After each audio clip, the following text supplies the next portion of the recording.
देखिए, आपका प्रश्न बहुत अच्छा है। यह विचार आना भी एक महत्वपूर्ण विषय है कि यदि आपके आत्मचेतना मन चक्षु में यह विचार आ रहा कि देखिए, ज़्यादातर अकाल मृत्यु की घटनाएं लोग अधेड़ उम्र में उनका जीवन लीला समाप्त हो जाता है। इसी को हम लोग एक आध्यात्मिक शब्दों से अकाल मृत्यु या अल्पायु का भी नाम देते हैं। और अकाल मृत्यु कहीं न कहीं हमारे जीवन में यह लापरवाही का ही रूप है। हम इसे यह नहीं कह सकते कि भगवान प्रकृति के द्वारा दिया हुआ यह मृत्यु है।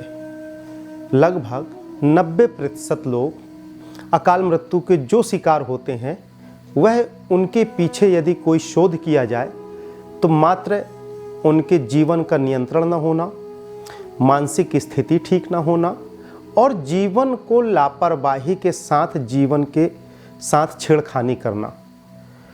यह जीवन बड़ा अनमोल है और हम अपने इस जीवन को नहीं समझ पा रहे हैं कि आखिर यह अनमोल काया हमारा कितना अमूल है। लोग लापरवाही के साथ गाड़ियां चला रहे हैं, दुर्घटना के शिकार हो रहे हैं, मृत्यु को धारण कर रहे हैं, घर में क्लेश हो रहा है।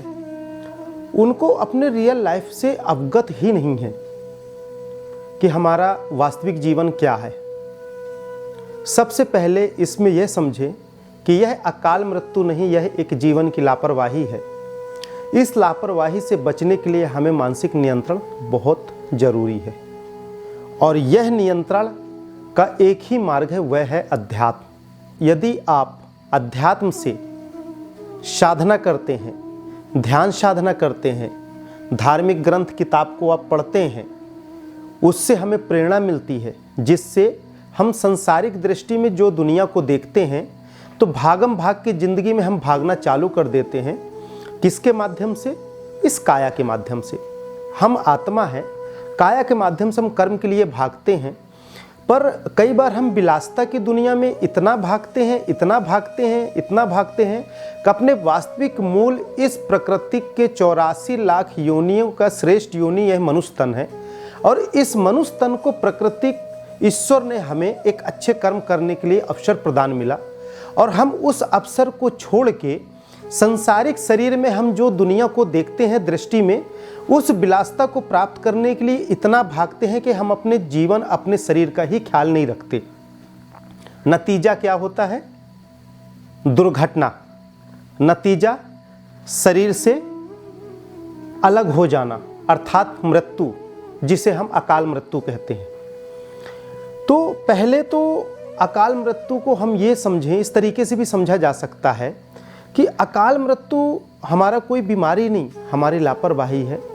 और इस लापरवाही से बचने का मात्र एक ही कारण है, मानसिक नियंत्रण। हम दृष्टि से इतना ना भागें संसार में कि हमें अपने जीवन का ज्ञान ही न रह जाए।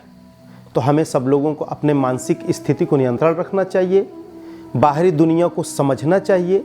समझने के साथ यह अनमोल काया को विशेष ख्याल रखें, क्योंकि जब हम इस शरीर को ख्याल रखेंगे तभी हम एक कर्म कर सकते हैं। यह काया हमारे कर्म की दुनिया है और इसी काया के माध्यम से हम संसारिक, लौकिक और पारलौकिक अनुभूतियों को प्राप्त कर सकते हैं।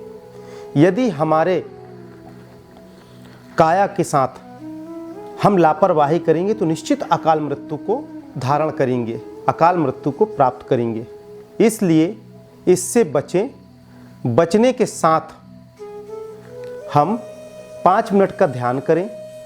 जब कोई कार्य करने को जाएं तो उसका पहले से योजना बनाएं, मानसिक चिंतन करें, चिंतन में सकारात्मक ऊर्जा रखें, आध्यात्मिक पुस्तकों को पढ़ें, जिससे हम जिस कार्य को जाते हैं उस कार्य में यदि हमें किसी भी प्रकार से असफलता प्रदान हो तो मानसिक स्थिति हमारी खराब ना हो।